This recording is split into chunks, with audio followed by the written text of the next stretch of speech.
மாண்புமிகு அவைத் தலைவருக்கு வணக்கம். இந்த விவாதத்தில் பங்கேற்று உரையாற்றுவதற்கான வாய்ப்பை வழங்கியதற்கு என்னுடைய நன்றியை உரித்தாக்குகிறேன். தமிழ்நாடு உள்ளிட்ட தென்னிந்திய மாநிலங்கள் வரி வருவாய் நிதி பகிர்வில் வஞ்சிக்கப்படுகின்றன என்பதை முதலில் சுட்டிக்காட்ட கடமைப்பட்டிருக்கிறேன். கடந்த 14வது நிதிக்குழு மற்றும் 15வது நிதிக்குழு ஆகியவற்றில் மாநிலங்களுக்கு வரி வருவாய் பகிர்ந்தளிப்பதில் 41 விழுக்காடு என்று இருந்ததை இப்போது 40 விழுக்காடாக குறைக்கிற முயற்சியில் இந்திய ஒன்றிய அரசு இறங்கியிருப்பது அதிர்ச்சி அளிக்கிறது. இதனையொட்டி நேற்று மாண்புமிகு நிதியமைச்சர் அவர்களை விடுதலை சிறுத்தைகள் கட்சியின் சார்பில் நேரில் சந்தித்து முறையிட்டிருக்கிறோம். சற்று முன் 16வது நிதிக்குழுவின் தலைவர் திரு அரவிந்த் பனகாரியா அவர்களையும் நேரிலே சந்தித்து விடுதலை சிறுத்தைகள் கட்சியின் சார்பில் கோரிக்கை மனு ஒன்றை கொடுத்திருக்கிறோம். இந்த 41 விழுக்காடு என்பதை எக்காரணத்தை முன்னிட்டும் குறைக்கக்கூடாது, மாறாக அதனை 50 விழுக்காடு என்கிற அளவிலே உயர்த்த வேண்டும் என்கிற கோரிக்கையை முன்வைத்திருக்கிறோம். அதை மீண்டும் இங்கே ஒரு வேண்டுகோளாக வைக்க விரும்புகிறேன். தமிழ்நாட்டிற்கு வழங்கப்படுகிற நிதி வளர்ச்சியடைந்த மாநிலங்கள் என்கிற பெயரால் குறைக்கப்பட்டு வருகிறது. தமிழ்நாடு மட்டுமல்ல, தென்னிந்திய மாநிலங்களே இவ்வாறு வஞ்சிக்கப்பட்டு வருகிறது. வளர்ச்சியடைந்த மாநிலங்களை மேலும் ஊக்கப்படுத்தக்கூடிய வகையில் அவர்களுக்கான வரி வருவாய் நிதி பகிர்வை உயர்த்த வேண்டுமே தவிர குறைக்கக்கூடாது. வளர்ச்சியடையாத மாநிலங்களை வளர்ச்சிக்கு ஊக்கப்படுத்த வேண்டும் என்பதிலே யாருக்கு மாற்று கருத்து இல்லை.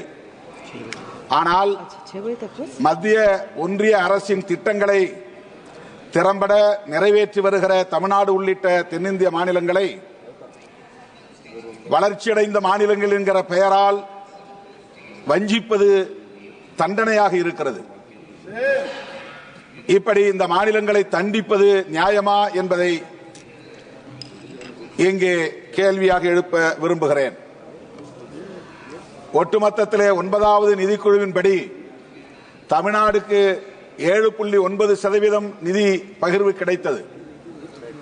ஆனால் கடந்த 15வது நிதிக்குழுவிலே அது 4% குறைந்திருக்கிறது. இது எவ்வளவு பெரிய தண்டனை என்பதை தயவு கூர்ந்து எண்ணி பார்க்க வேண்டும். மத்திய அரசு, அதாவது இந்திய ஒன்றிய அரசு, மாநிலங்களுக்கு நிதி சுமைகளை அதிகரித்து வருகிறது. எண்ணற்ற பல திட்டங்களை அறிமுகப்படுத்தி அந்த திட்டங்களை நிறைவேற்றுவதில் माननीय सदस्यों, सभा की सहमति हो तो इन विषयों की समाप्ति तक सदन की कार्रवाई बढ़ा दी जाए. अधिक समय हमको देना. எண்ணற்ற பல திட்டங்களை அறிமுகப்படுத்துகிறது.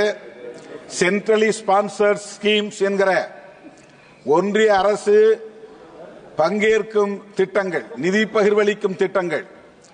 அந்த திட்டங்களில் தொடக்க காலங்களிலே இந்திய ஒன்றிய அரசு 75%, மாநில அரசு 25% என்கிற பகிர்வு இருந்தது. ஆனால் இன்றைக்கு அது 60-40 என்கிற விகிதத்தில் மாநில அரசுகளுக்கான நிதி சுமை அதிகரித்திருக்கிறது.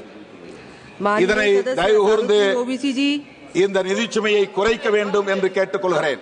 இப்போதான் பேசவே தொடங்கி இருக்கிறேன். Please, just I need further 1 more minutes. 2 minutes. அந்த நிதி சுமையை குறைக்க வேண்டும் என்று நான் கேட்டுக்கொள்கிறேன். இந்திய ஒன்றிய அரசு அது மட்டுமில்லாமல் செஸ் மற்றும் சர்சார்ஜ் போன்றவற்றை மாநில அரசுகளுக்கு மிகப்பெரிய சுமையாக வைத்திருக்கிறது. அதில் பெரும் வரியை முழுமையாக இந்திய ஒன்றிய அரசே எடுத்துக்கொள்கிறது. அந்த வருவாயிலும் மாநில அரசுகளுக்கு பங்களிப்பு பகிர்வு தர வேண்டும் என்று நான் வலியுறுத்த விரும்புகிறேன்.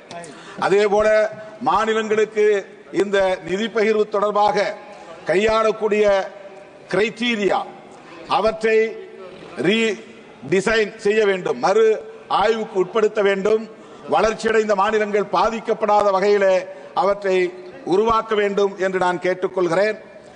मंत्री वणक्कम மன்ரேகா போன்ற திட்டங்களுக்கு இந்திய ஒன்றிய அரசு வழங்க வேண்டிய நிதியை நிறுத்தி வைப்பது ஏற்புடையதல்ல.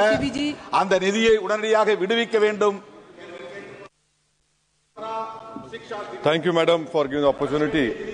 Madam, I will be speaking on item 15, 16, 17, 18, 19.